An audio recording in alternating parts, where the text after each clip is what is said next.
if it's not too personal, you sent a note out on November the 3rd saying you were going to retire. Can you expand on that a little bit and tell me why you've decided to do that?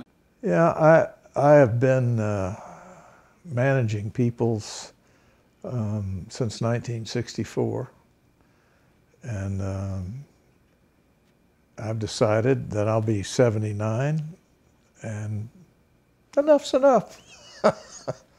Actually, I can't exaggerate how much I've enjoyed sort of the capstone of my career, which is being dean here. The faculty and the students and the staff have just been fantastic to work with. And students keep me young, and I usually mentor 2 or 3 at any given time, and get to know their families, and it's just been a great delight in my life. But at 79, I want to do a couple other things that doesn't include spending most of my time managing resources and people. And so I'm going to do those things while I have a chance and I'm still healthy. Our faculty are recognized internationally for their expertise and as authors. How have you been able to attract and retain such a quality staff and faculty? Well, we did an awful lot of marketing, and we've gained international reputation, so that in recent years, when we advertise for faculty, and we have gotten some of the very best in the country. I mean, they want to come here and associate themselves with other really great faculty members. We have tried in justice studies side of the house to still emphasize research and expanding our knowledge base, and we give release time to do that, and that's what attracts top scholars and faculty members. The other side of the house, a School of Safety, Security, Emergency Management, their emphasis is more on the applied side and directly educating people for jobs as soon as they get out of here.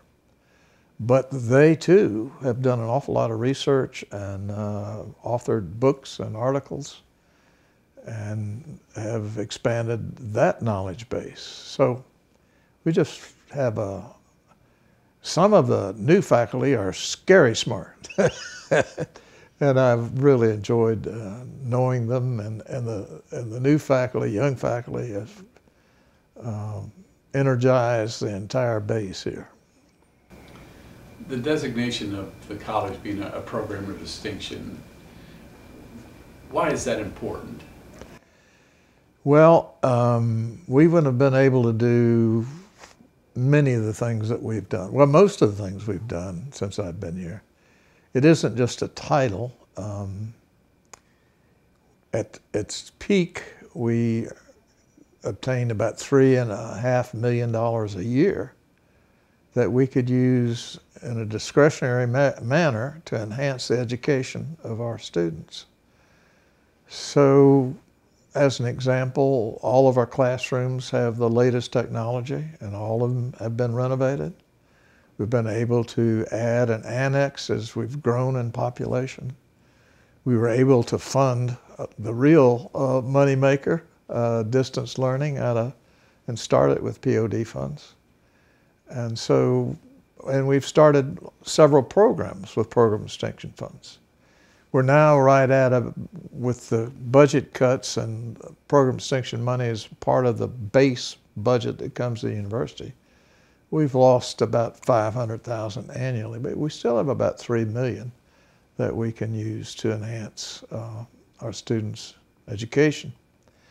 That money also attracted grants, and so we also derive quite a healthy amount of indirect funds that we also apply to the students' education from our grant activity. And we employ over 350 people in our grants throughout the state. You touched on the program distinction money being able to sort of start up online programs. Mm-hmm. You and the college is recognized sort of as a leader in that area. Tell me a little bit about how that came about. Well, when I first came here, we had a student population of about 900. And there was a big push then to increase our enrollment. In fact, the motto was 20,000 by 2012. I looked at the demographics of our service region, and I heard a couple speeches about the demographics of our service region, and realized that that growth was not going to come from those 22 counties. They were losing population. In fact, they were losing high school age population and college age. And we had already experienced the males really diminishing in numbers coming. We still had, in fact, the university had about a 65% population of females over males. So we decided that there was a lot of adult learners out there that universities have missed, and non-traditional students. And we modeled our distance learning program after what was going on at the University of Cincinnati, my friend Ed Latessa there. We hired, well, how it was initiated, after I went there, I took the provost back to the University of Cincinnati, and then after some discussions, they allowed me to broker a deal with the Board of Regents, where we do the upfront money through program extension funds to get distance learning started. And I asked that they allow me to keep all the revenue for 5 years and reinvest it in distance learning.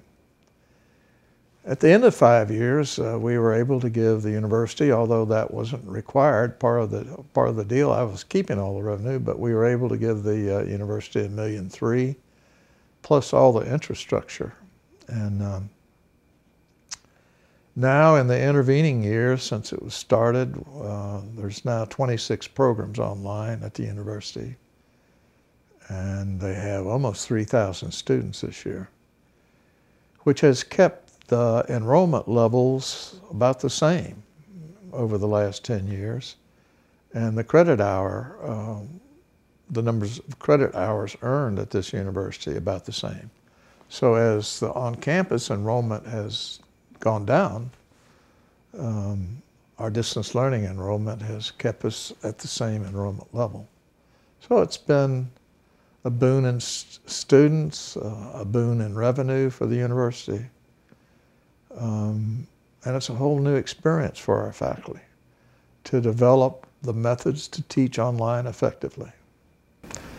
On-campus enrollment, though, for the college has not declined. Yes, we're the only college up until this year that has not either held steady or declined in enrollment. We built the budget process for distance learning, so it connects all the dots. If you gain enrollment, then you are entitled to additional faculty lines. That kind of budget process has not gone on in the university, and since the other 4 colleges were not growing, we had a difficult time. As we started new programs like Homeland Security, we had to fund all the slots. Even though when the enrollment got to be over 400, we were still funding all the faculty. Recently, with budget reallocation of some $17 million, we did get some university slots. But the university budget process still does not connect the dots between enrollment and university faculty lines. And I hope that changes with new leadership. You were instrumental in getting the Institute for Social Intelligence and Leadership created. Can you tell me a little bit about how that came about? Well, I read several times, and I looked at some research, and business and government said that universities weren't teaching the essential elements of success that would either lead to employment or allow individuals to retain employment. And we weren't teaching how to think analytically or how to problem solve or creative thinking. And we certainly weren't teaching good communication skills. And we didn't have a leadership course at the university either. So we decided, after I watched some interviews of our students at Lexington Police Department, they had really poor interviewing skills. They didn't know how to impress somebody during an interview. So we started the program, brought in a visiting professor who's the best in the country, Steve Sampson, and started the program. And within now less than 3 years, we have an enrollment of over 400 this fall. We're putting it all online. The second time social intelligence was brought online, its enrollment was 90 when we capped it. So without any marketing, the students know they need these skills, and they really enjoy, and it's okay to enjoy courses. They don't have to be all boring and miserable to be academically sound.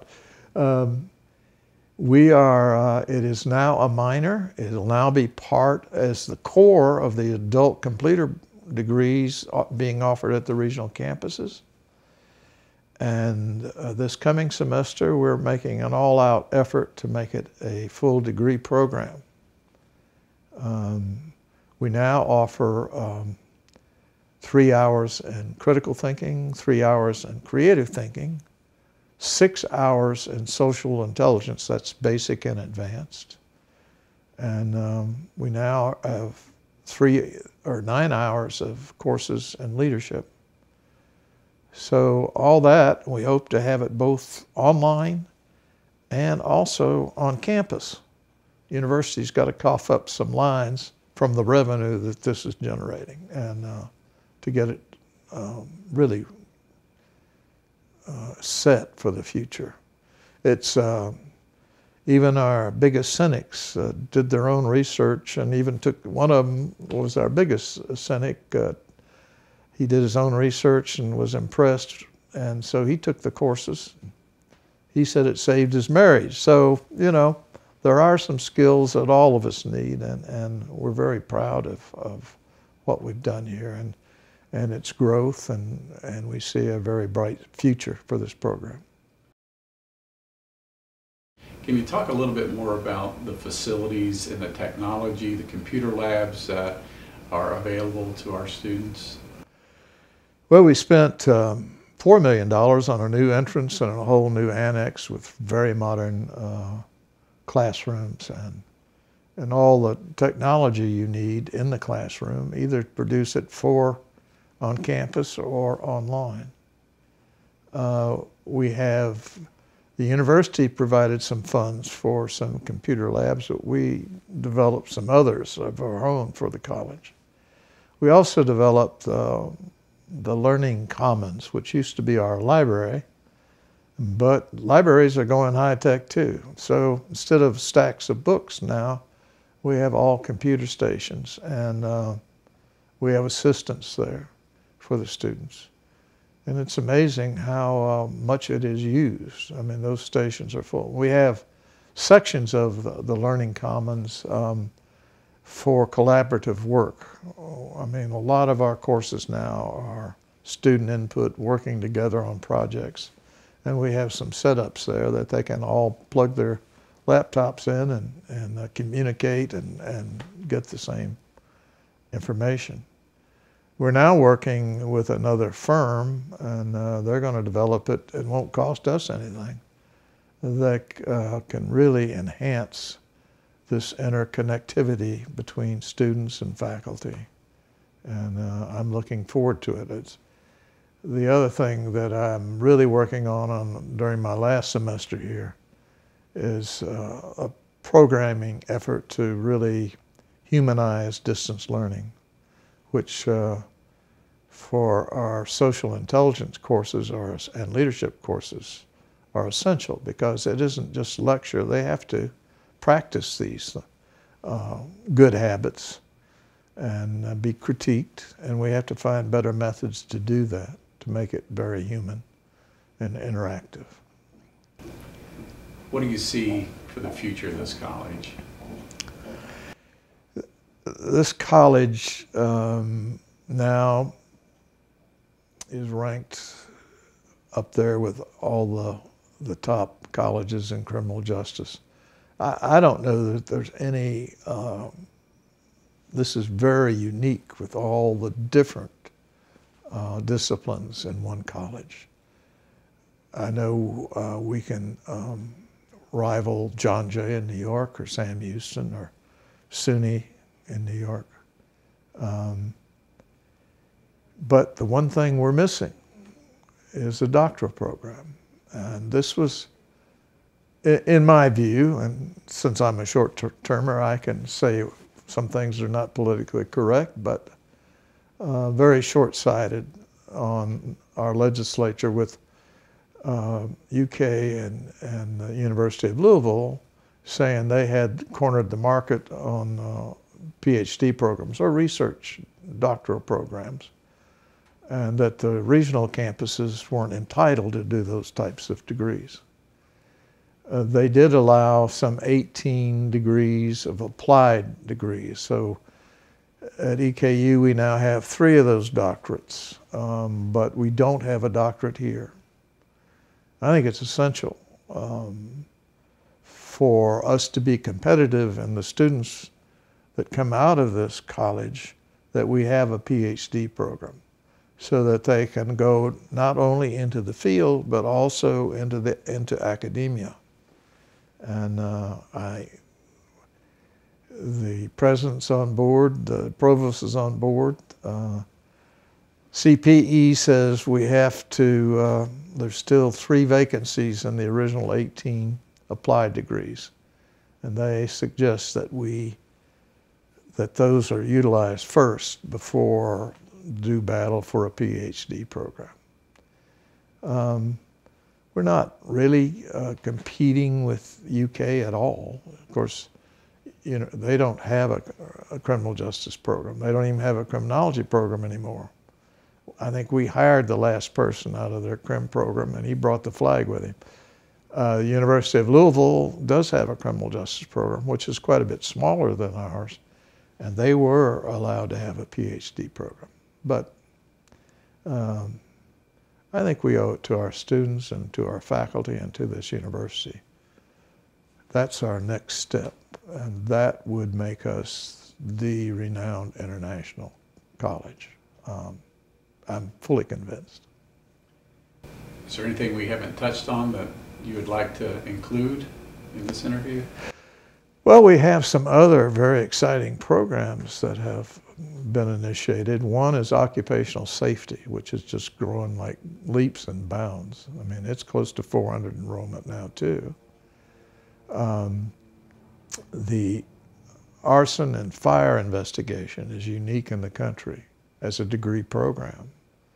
And we've had the top people, arson investigator, the head of the explosive lab at the FBI as faculty members here.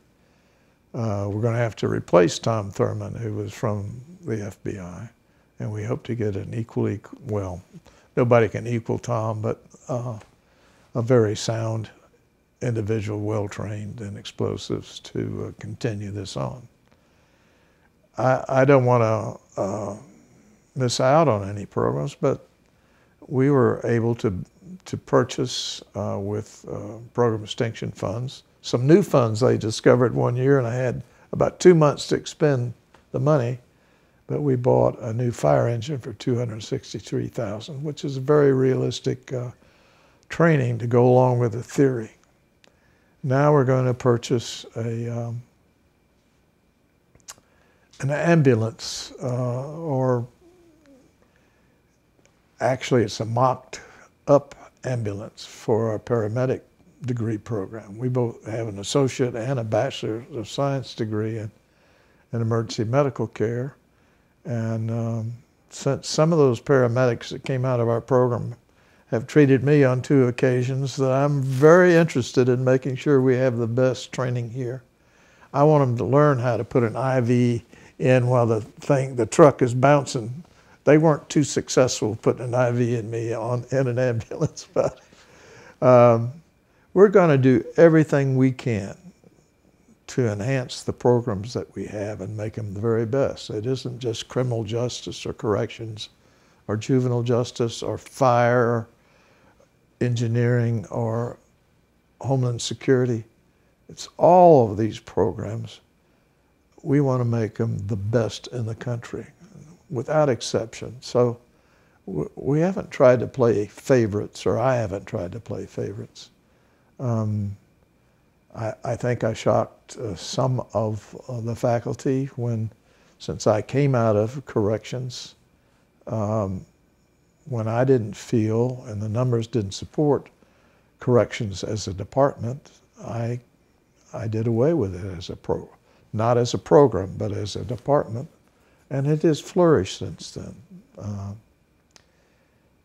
I think we have to be held accountable, and I've tried to develop accountability programs here and a sound budget program here.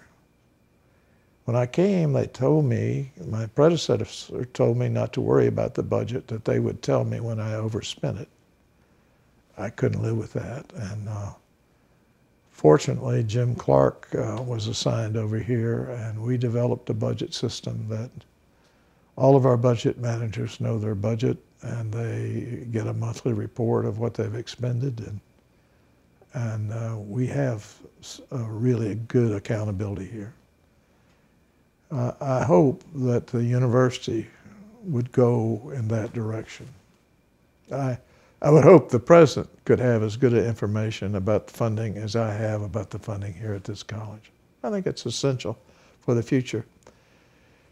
I think the biggest change since I've been here is we've gone from a state-supported school to now we're 72.5% funded by tuition. And we operate like we have to operate with some free enterprise, private industry concepts to be successful. And our university budget system hasn't gone along with that factor yet. It's still designed like it's just reporting to the state legislature. I would hope that that would change. We talked about facilities a little bit. Do you want to talk about the expansion of the Ashland building a little bit? Oh, yes. We have the Ashland building was initially built with some funds provided by Ashland Oil, which is now Marathon. And it houses our labs for our fire program. It has a whole fire suppression system in there. Also, it houses our fire engine, and it has a stall for that. But as we are expanding in both occupational safety, we need some labs, which we've rented a building temporarily for that. We are now expanding it by another $3.5 million. The faculty had a lot of input in the design of those labs in this expansion. I don't know what we're going to call the new building. We won't forget about Ashland's original contribution. But it'll support our arson explosive investigation, our occupational safety program, and our 2 fire programs. So this should be completed within about a year. That expansion will double the size of Ashland building. So I'm pretty excited about getting the groundbreaking going. The contract is being awarded, and it was a little higher than we anticipated, but we fortunately have the funds to do that.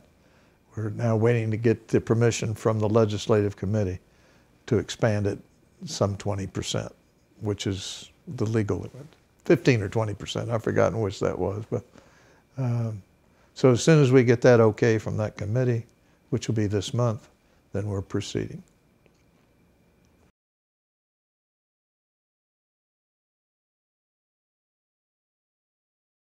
Well, I've had, because I've worked for 6 governors, and one of them became president, 2 of them became U.S. senators, and I always thought I was pretty good and indispensable in those jobs, but I found out that I left, I wasn't indispensable. And other people came along and they enhanced what I certainly did, and many of them became very successful. So I think the framework is here for my successor, and I'm leaving that person with such splendid faculty, students, and staff. I can't imagine they'd have to be, and they won't be, but I think they'll do nothing but just continue on and make it a whole lot better after I'm gone.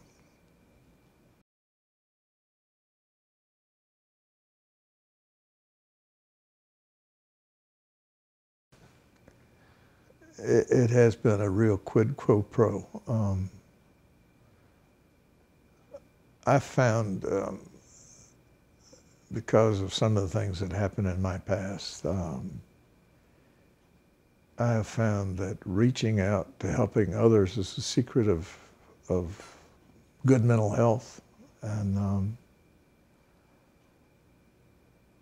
it's essential, I think, for a dean or a president or anybody to work with others and reach out to try to help them.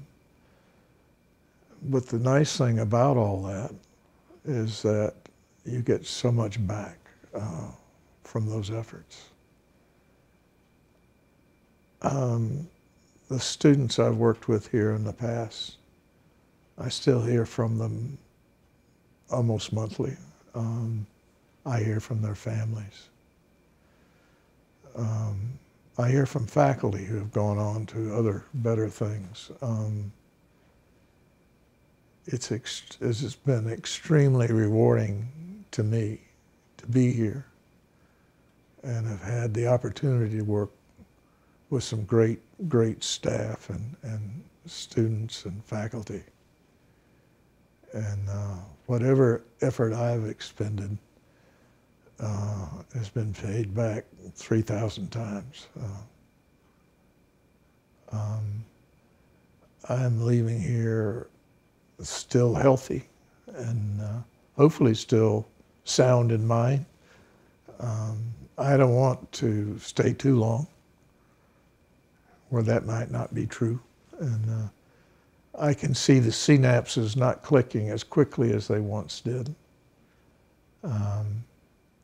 But I still want to have time to write a book, and I've had 2 companies contact me to do that.